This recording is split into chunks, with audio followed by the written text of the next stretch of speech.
यार लय कलर लावत नाही थांबा. दाजी कुठपर्यंत असं पळायचं, जरा कलर लावून घेऊया. अरे मागल्या वेळी असं म्हटलेला चलतात, मला 10 दिवस झालं कलर गेला नव्हता.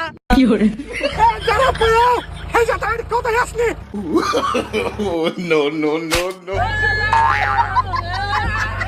थांबा की कलर लावू का? थांबा काय का द्या पैसे द्या. नाहीतर कलर लावतो बघा. ही जरा पैसे पण कलर लावू नका. कलर लावत नाही, धरा. हे प्रभू हे हरिनाम कृष्ण जगन्नाथ प्रेमानंद. अजून कलर लावला नाही. आता काय राहिले, लावा कलर. अहो कशाला, तुमचा आधीच ओरिजिनल काळा कलर आहे. जाऊ दे. अरे एवढा कलर लावायचं काय गरज होती? अहो जातोय 2 मिनिटात. Ah